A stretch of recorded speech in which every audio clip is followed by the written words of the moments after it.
Hey, what's up? It's Jim, and this is Movie Crap. This is my weekly movie news show where I talk about movie news, trailers, and articles that I want to talk about. First up, sorry for the change of location, last minute news, I guess. So apparently Warner Brothers is actively seeking to try to get Leonardo DiCaprio to be the Joker in the Joker origin story. Apparently that is also why they brought Martin Scorsese on to produce, although supposedly according to the Hollywood Reporter article, which I'm going to link in the description, that deal for Scorsese to produce isn't actually done, and no one has actually made an offer to DiCaprio or even spoken to him. I'm sure he went online today and went like, what the fuck is going on? This is of course going to be directed by Todd Phillips, who did The Hangover. I don't think it's very likely because DiCaprio usually works with kind of bigger auteurs and Todd Phillips just does not fit the bill. He's the only real big major movie star who does not have a franchise, and I don't think he's ever done a sequel kind of a thing. So this would be very out of character for DiCaprio if he were to do it, but I don't think he will. It's sort of an interesting idea, and apparently Warner Brothers wants their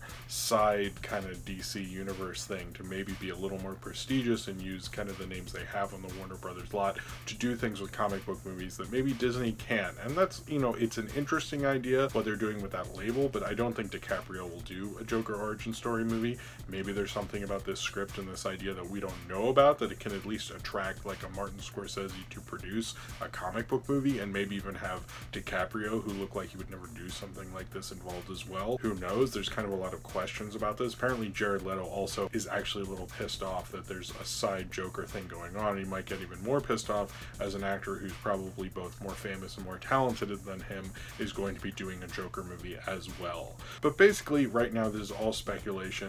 This is all just who Warner Brothers wants. This is not who they have asked or even sort of talked to and asked about any interest in it. This is just sort of who they would like to play the Joker. No deals have happened and no one has even been talked to. So this is very early days. Really what you should take out of this is what Warner wants to do with the DC universe and how they want to do different things than what Marvel does with this new kind of other label of non-extended universe movies, and maybe actually have prestige superhero films, which sounds like a bizarre idea, but I think that's honestly maybe where the genre is headed, and maybe with DiCaprio they can actually do that. So we'll see what happens, but right now nothing's happening. It's just a lot of people saying this is what they want to do. We'll see if they actually succeed in doing it. I think the biggest story, at least for me, was finding out that composer Alf Clausen was fired from The Simpsons this week. If you don't know Alf Clausen, Clausen, whatever, he has been the composer for The Simpsons and has done all the beautiful music through this entire run, and he was let go and they're going to go in a different direction. They didn't use him actually for The Simpsons movie, which I didn't like that. To me, without him, The Simpsons aren't The Simpsons. The Simpsons is not a show I watch presently. I would just watch the old episodes, and this kind of just makes me not want to see what they're going to do with it. I'm a little curious. I'm just hoping it's not like pop song to pop song. They were saying because there are more commercials now and they don't have as much time to spend on like 2-minute songs and stuff. I'm surprised like that was their way to save money on The Simpsons, and it's just upsetting for a lot of reasons, but I think it just highlights like the newer Simpsons sucks, and I'm not probably going to watch them without Alf Clausen. I'm not going to like go out of my way. I'll probably just like keep living my life as it's going on and keep not watching new Simpsons. I just don't understand how you could do that. Alf Clausen is The Simpsons. Without him, there is no Simpsons, and especially if they're going to go in a different direction. I want to know what this direction is, and unless they are actually hiring John Williams or Danny Elfman or some amazing composer, this has me all sorts of worried basically. But also poor Alf Clausen, who's really done an amazing job, and if you're wondering how good Alf Clausen was, just think of any music from The Simpsons ever and that will give you a clue. Lee Ulrich, who's the director of Coco, has gone on Twitter and talked about what's going on with this Book of Life controversy with Coco and how everyone's kind of upset about Coco ripping off Book of Life and everything like that. And even Jorge Gutierrez responded that he likes Lee Ulrich. Lee Ulrich is a great director, directed Toy Story 3, and how he's going to be there the first day with his whole family and see it. The Cartoon Brew article, which I will link in the description, talks about basically how a lot of this has to do with that when Disney tried to trademark all the Day of the Dead stuff, and it's probably growing resentment that we've always really had with Coco, which I agree with. I kind of have never really thought of this movie in a positive light the entire time, and I think a lot of people, I agree that it will probably steamroll over Book of Life, and there is that fear of that, but I'm still going to see Coco. I'm not refusing to see it, I'm not boycotting it. I still want to see the film, and hey, you know, I'm open to it maybe being better than Book of Life. I think it doesn't inspire a lot of faith I have. It still looks like the shittier version of that. it's not just that they're both about Day of the Dead. It's more that the plots are a little similar. That's, I think, more of the issue. I think it's not like there can only be one movie for this holiday. I think it's more like they're a little too similar, and it looks similar but with a Pixar character design rather than the Jorge Gutierrez character design. That's more of the issue for me, frankly. I'm not like, oh cool, Coco's coming out. I'm like, well, I guess I'm seeing Coco because I see every Pixar, you know? It's just, that's more of the issue for me. But Jorge Gutierrez, if you're wondering, is totally okay with it. So the debut of Kermit the Frog's new voice by new Kermit the Frog puppeteer and voice Matt Vogel came out this week on their YouTube channel. Apparently the Muppets have a YouTube channel, so I'm gonna have to subscribe to that. And they do Muppet Wisdom of the Week or something, and that's how he premiered. At first glance, I noticed it was different. It didn't stick out to me like totally. And then obviously on the link I have, it shows Steve Whitmire and Jim Henson. There's a difference between each of the voices. I think it's perfectly fine. I have no problem with it. I mean, it's just a quick little thing. He hasn't really had to be in a movie the way the other two guys have been with Kermit, so we'll see when it comes to something like that. I'm open to it. I thought he did a good job. This was kind of bigger controversy sort of this week is Ed Skrein, I think, who most famously played Ajax in Deadpool, is leaving the Hellboy movie because of the casting controversy that he was being cast as in a role that originally is Asian in the comic book, and he basically came out and said, I was unaware of this when I signed on to this role, so I'm going to leave and vacate the role so that they can hire an Asian actor. Now, that in itself I think is really cool of him, that he was like, hey, first off, wasn't aware, and I'm now going to correct this and bow out, which is very, very cool of him as a person, and I think is an amazing bit of PR for himself and for the Hellboy movie, that everyone went, you know what, this isn't right, let's do it the right way. Don't think it was that big of a controversy. I didn't hear anyone complain about it. I heard more about how he did this. Some people have brought up that one of the parts in this who's normally in the comic books is a white woman with red hair is now being played by a black woman, and people say, well, how come you can have that but not with this? I think it's more of a representation issue, really, and there's like sort of a lot of white people on TV and stuff and movies, and I think it's different in that regard. You kind of get into this weird area. It's kind of weird to have both situations in one movie where you have like, oh cool, they put a black woman in this one role, but this white guy had to leave the role because that character is Asian originally. So I do think that's a little interesting. I mean, I don't know what this script was and why they changed it exactly, and if they felt he was the best person for the part, sure, but it does kind of get you in a really uncomfortable situation, really, and when you get into it, I think he handled it very well, and he was very smart to do that, and just pointed out and leave the role, and everyone handled it perfectly. It does bring up kind of, I guess, interesting things, but I think ultimately, to me, the difference between, I don't know the actress who's playing that other role, but the difference between her taking it and him leaving it are completely different scenarios and different situations, and acting like they're the same situation is ignoring really the context of the whole thing.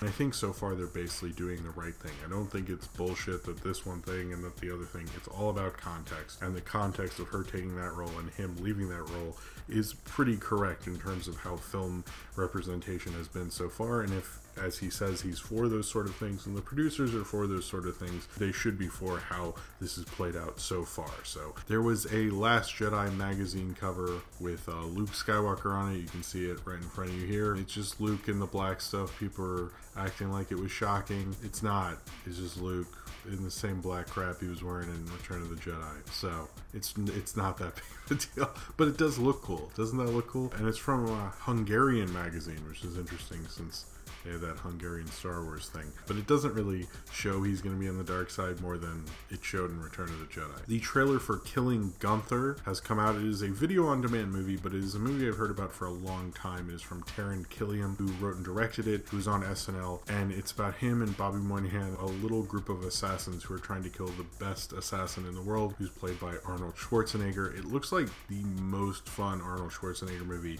I've seen in a long time, or heard about in a long time. I haven't seen it yet, and I'm actually really excited for it. It comes out the same weekend as Ninjago and Kingsman, I believe. I think. Anyway, comes out around then, end of September. I'm very excited for this. I think it sounds like a cool idea, like Taron Killam and Arnold Schwarzenegger. It sounds like a dream movie to me. I wish it was coming out in theaters. I'm sure it'll play in a few, but I'm definitely going to see this movie. And I think it's a really cool trailer. Probably the trailer, even though there's a lot of good trailers this week, is the one I'm most excited about because it looks like just a lot of fun. So there was announced there's going to be a female Lord of the Flies, and it's being written by two men, or written and directed by two men, I guess. Thing is, okay, we don't know anything about this movie other than the log line that it's the female Lord of the Flies. First, if they were smarter, I don't think they should have sold it as this is the female Lord of the Flies. They should have just made their movie, pretty much made female Lord of the Flies, released it, and everyone would have figured it out. I don't know what this script is. I don't know what the plot is. I don't think they're literally taking Lord of the Flies and recasting it with women, clearly the context of which will change pretty dramatically, and the characters and so forth. So this is kind of one where I'm like, when I see it, I will respond to that. But as of right now, I'm like, that could be something. I agree, certainly there needs to be more female filmmakers, screenwriters, and so forth. Just taking something at a very log line face value thing is not really good for anyone, and is not why you should be interested in cinema. You should be interested in cinema in seeing actual movies, and this isn't like the HBO Confederate thing, which was like a terrible idea. This is like, okay, certainly I would have liked a female filmmaker to take on this, but that could still happen. They're seriously just developing it, so I want to hear more, and then I will respond. I'm sort of like, that could be something, it could be nothing, who knows. I think it's way too early to get upset about a female Lord of the Flies when all I know about it is that it is a female Lord of the Flies and it's written by two men. I think people went a little too far with this. We need to look at log lines and things like this and not respond to them and jump on them. Just think of the potential of them. Certainly, I think if it was directed by a female director, that would be a better situation, but it hasn't gotten production written or anything like that, and people who are attached to direct things at this point in time that this is in development often change, so who knows what will happen by the time that this is made. Ben Affleck is apparently going to direct a war movie for Sony. It's called The Red Platoon. This is more shocking because he's such a big fixture on the Warner Brothers lot that everyone's kind of surprised he would go to Sony to make a war movie. Apparently his brother Casey Affleck potentially, possibly will star in it. They haven't worked on anything since Gone Baby Gone. I think would be a good move for Ben Affleck. It might be like, this is a story he really wanted to do, and it was at Sony. Obviously we're all reading into it, and it sounds like he's going to leave Batman, but we don't actually know. But basically the next Ben Affleck directed movie, which doesn't sound like it's going to star him, probably is going to be Red Platoon, and it potentially will star his brother Casey, which I think is the kind of good cred that he needs after Casey Affleck's Best Actor win to kind of help Ben Affleck. And I think he needs to get more back to like these more serious kind of films, and the kind of films that like inspired everybody to kind of give him that comeback that then he wasted making, you know, a Batman for a Superman movie. But it's interesting, this kind of drama between Ben Affleck and Warner Brothers continues to play out, and apparently there is a lot of like kind of lost love there. Potentially he could come back, or maybe Sony made him a better deal. There's a lot of details we don't know, but we do know that Ben Affleck's next directed film will be an Afghanistan war film called Red Platoon. So there is a new trailer for a film called Manhunt, which everyone says is going to be the big comeback of John Woo. That sounds awesome, and the plot description of Manhunt basically makes it sound like John Woo's The Fugitive, which also sounds awesome. I would love for John Woo to come back and make an awesome action film. Then I watched this trailer and I was like, I'm not as into this one. Sorry, I really want him to come back. But first off, where's Chow Yun-fat? I have a problem with that.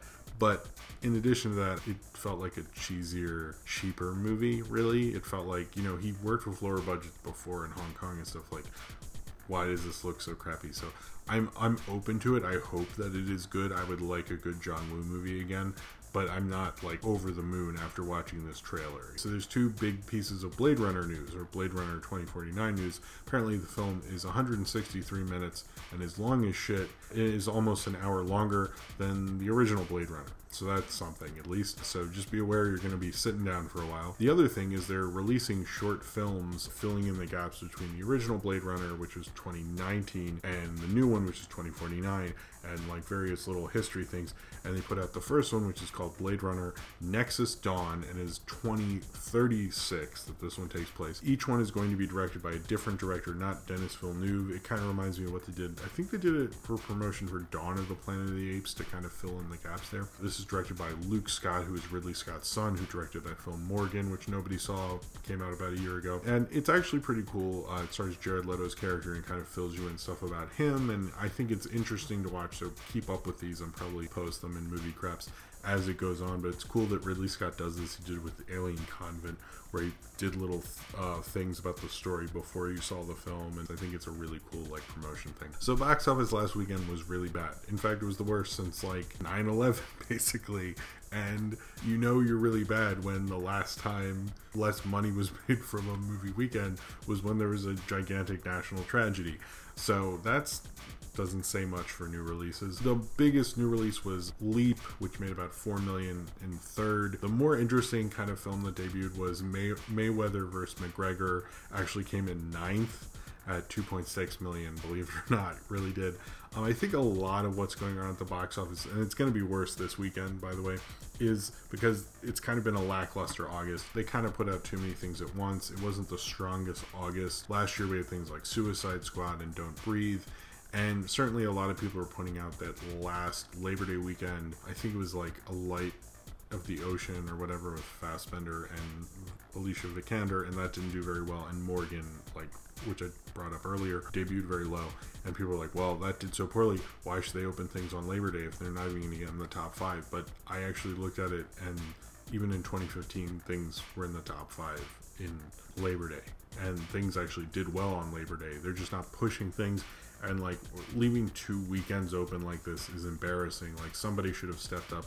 Like the people who released Wind River should have done a better marketing campaign. Or Neon, who put out Ingrid Goes West. Or the people who were distributing Good Time with Robert Pattinson. There's plenty of good movies out there. It's just they're not really being promoted, and they're not in enough theaters. And if not everyone can keep seeing Dunkirk and Spider-Man Homecoming and Annabelle and The Hitman's Bodyguard and everything like that. It's just very lackluster and pathetic. Hollywood used to be better at doing this, and it's probably because of the death of the mid-budget or low-budget movie in terms of the studios, and this definitely shows why they sort of need them at certain points.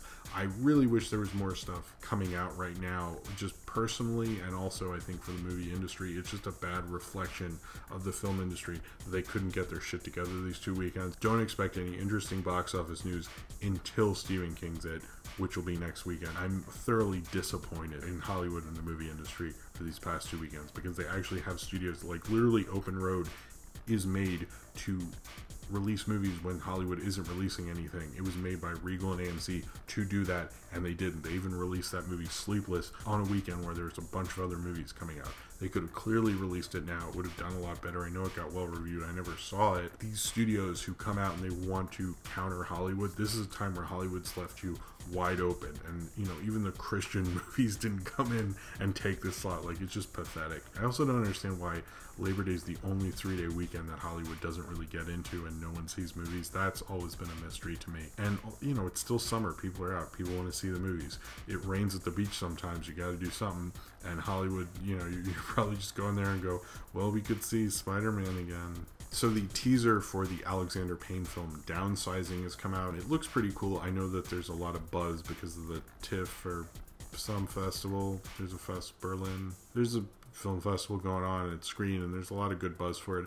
I'm interested to see an Alexander Payne film with like a pretty big budget. The whole idea of downsizing is scientists made a way to shrink down people to about 5 inches, so that way people have more resources, they eat less, they take up less space because the earth is so overcrowded. Matt Damon and Kristen Wiig are in it. It looks interesting. I'm curious about it, and I always am going to see an Alexander Payne film. I'm curious to see what he's going to do with this one, especially a film more of a sci-fi fantasy thing. There was a cool video, I think it was funny. It's Rushmore, but with like horrible 90s music.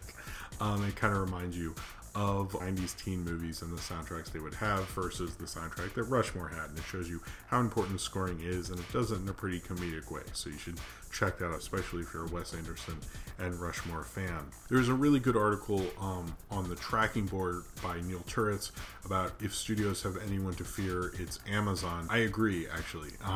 Amazon has a bigger distribution network. They're actually trying to set up their own distribution. They're releasing movies in theaters, the big sick was a sleeper hit of the year. It did pretty well. They had to cut that with like Lionsgate or something, but they're going to be distributing more of their own things. They have endless amounts of money. They've understood how to do the theatrical window and understand to do movies much better than Netflix, and it really goes into all that. And if you're really interested in streaming and where things are going, I think Amazon, in terms of movies, is going to be a much bigger player. Netflix seems to have gotten TV better than Amazon, although it has Transparent and other shows. It feels like Amazon, with its endless money, will be able to do more of the kind of indie or smaller artsy kind of awards movies and have done it better. I mean, they won a Best Actor and a Best Screenplay, which Netflix has yet to do, and those are pretty major things for a studio. It brings up a lot of things, and really, in terms of movies, we're talking more about Amazon than Netflix. It's just more people are thinking about Netflix, but none of those movies are really taking off the way an Amazon Studios movie did with The Big Sick and Manchester by the Sea, and they're just going to continue to have more hits probably throughout this year as well. There's a film called 7852, the Psycho shower scene, and it's a whole feature-length documentary about the shower scene in Psycho, which has a crazy amount of cuts, has always been overanalyzed and everything like that, but there's literally going to be a movie about one sequence in a film, and it's a real thing, and it's going to be released. Another trailer that this looks interesting, it also comes out on October 13th, is called Happy Death Day. It's kind of like a Groundhog's Day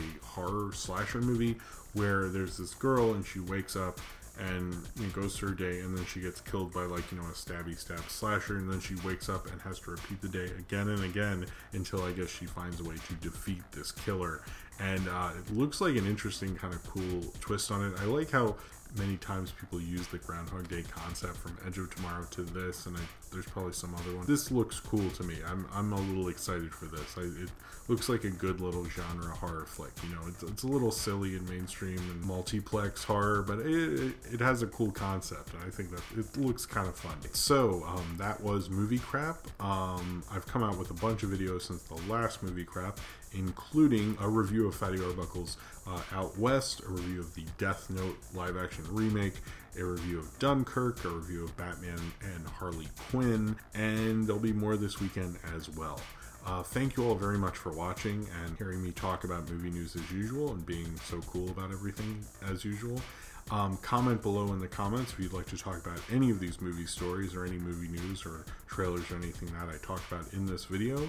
Thank you very much for watching, and subscribe if you would like to.